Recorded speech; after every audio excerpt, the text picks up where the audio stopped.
दोस्तों, आज हम एक बेहद दिलचस्प और मौजूदा विषय पर बात करने जा रहे हैं जो भारत और कनाडा के बीच चल रही डिप्लोमेटिक जंग से जुड़ा है। ये कोई आम युद्ध नहीं है जहां दो देश हथियारों से आमने सामने होते हैं, बल्कि यह एक ऐसी जंग है जिसे शब्दों और राजनीतिक चालों से लड़ा जा रहा है। कनाडा और भारत के बीच इस तनातनी ने पूरे विश्व का ध्यान खींच लिया है और आप सभी को जानना चाहिए कि इसमें आखिर हो क्या रहा है और इससे हमारे देश के भविष्य पर क्या प्रभाव पड़ सकता है। आपने पहले कई बार देखा होगा कि जब भी किसी देश के साथ हमारे देश के संबंध बिगड़ते हैं तो इसका असर सिर्फ डिप्लोमेटिक लेवल पर ही नहीं बल्कि दूसरे क्षेत्रों पर भी पड़ता है, खासकर जब बात भारत और कनाडा जैसे देशों की हो जो व्यापार, शिक्षा और अन्य कई क्षेत्रों में एक दूसरे से जुड़े हुए हैं। तो इस बार ऐसा क्या हुआ कि हम पश्चिमी देशों में से एक कनाडा के साथ इस डिप्लोमेटिक जंग में आ गए हैं? चलिए हम विस्तार से समझते हैं।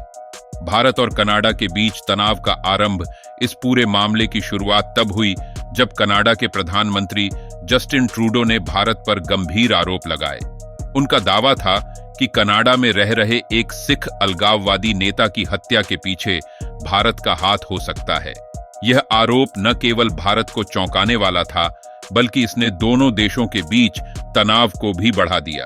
भारत ने इन आरोपों को तुरंत खारिज कर दिया और इसे बेबुनियाद करार दिया। यह पहला मौका था जब किसी पश्चिमी देश ने भारत पर इस प्रकार के आरोप लगाए थे। जहां तक बात है कनाडा की, वह पिछले कुछ सालों से सिख अलगाववादियों का केंद्र बना हुआ है, जो भारत के लिए एक संवेदनशील मुद्दा है। भारत ने कई बार कनाडा सरकार से सिख कट्टरपंथियों की गतिविधियों को रोकने की अपील की है, लेकिन इसके बावजूद कनाडा सरकार ने इस दिशा में ठोस कदम नहीं उठाए। डिप्लोमेटिक कदम और प्रतिक्रियाएं। जस्टिन ट्रूडो के आरोपों के बाद दोनों देशों के बीच राजनीतिक माहौल और भी गर्म हो गया। भारत ने तुरंत कनाडा से अपने उच्चायुक्त को वापस बुला लिया और कनाडा के उच्चायुक्त को देश छोड़ने का आदेश दिया। इसके साथ ही दोनों देशों के बीच वीजा सेवाएं भी रोक दी गईं, जिससे कनाडा में रह रहे भारतीय छात्रों और प्रवासियों के लिए मुश्किलें और बढ़ गईं। इस घटना के बाद से कनाडा ने अपने मित्र देशों से समर्थन मांगने की कोशिश की। जस्टिन ट्रूडो ने कई देशों के नेताओं से संपर्क साधा और भारत के खिलाफ समर्थन जुटाने की कोशिश की। सबसे पहले उन्होंने ब्रिटेन के प्रधानमंत्री कीयर स्टारमर से फोन पर बात की, जिसमें उन्होंने अपने देश की स्थिति को लेकर मदद मांगी। ब्रिटेन का रुख हालांकि कनाडा की उम्मीदों के विपरीत, ब्रिटेन ने इस मामले में कनाडा का सीधा समर्थन नहीं किया। ब्रिटिश प्रधानमंत्री कीयर स्टारमर और ट्रूडो की बातचीत के बाद ब्रिटेन की ओर से जो स्टेटमेंट जारी की गई, उसमें कनाडा के आरोपों पर कोई सीधा समर्थन नहीं दिया गया, बल्कि ब्रिटेन ने कहा कि यह मामला अभी जांच के अधीन है और इसका निष्कर्ष निकलने तक वह तटस्थ रहेंगे। यह कदम भारत के लिए एक राहत की खबर थी, क्योंकि ब्रिटेन ने कनाडा के आरोपों पर भारत का नाम तक नहीं लिया।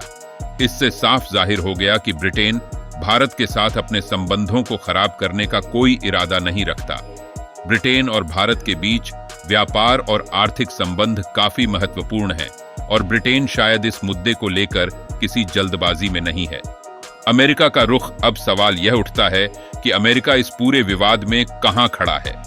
अमेरिका कनाडा का बेहद करीबी मित्र देश है और दोनों देशों के बीच कई दशकों से घनिष्ठ संबंध हैं। शुरुआत में जब कनाडा ने भारत पर आरोप लगाए तो अमेरिका ने इसे गंभीरता से लिया और भारत से मामले की जांच में सहयोग करने का अनुरोध किया, लेकिन अमेरिका ने भी इस मामले में भारत को खुलेआम दोषी ठहराने से बचा और उसने भी इस मुद्दे पर अभी तक कोई कड़ा कदम नहीं उठाया है। क्यों भारत मजबूत स्थिति में है? भारत आज की तारीख में एक उभरती हुई वैश्विक शक्ति है। उसकी आर्थिक और सामरिक स्थिति पहले से कहीं अधिक मजबूत है।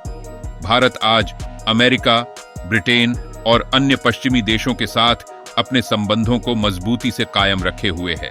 खासकर प्रधानमंत्री नरेंद्र मोदी की अगुवाई में भारत ने अपनी वैश्विक पहचान को और सशक्त किया है। इसके अलावा भारत की कूटनीतिक और रक्षा नीति भी बेहद मजबूत हो चुकी है। कनाडा की कमजोर स्थिति। कनाडा की स्थिति इस समय काफी कमजोर नजर आ रही है। आपको क्या लगता है, इस मामले का अंत कैसे होगा? क्या कनाडा और भारत के संबंध फिर से सामान्य हो पाएंगे? अपनी राय नीचे कमेंट में जरूर दें।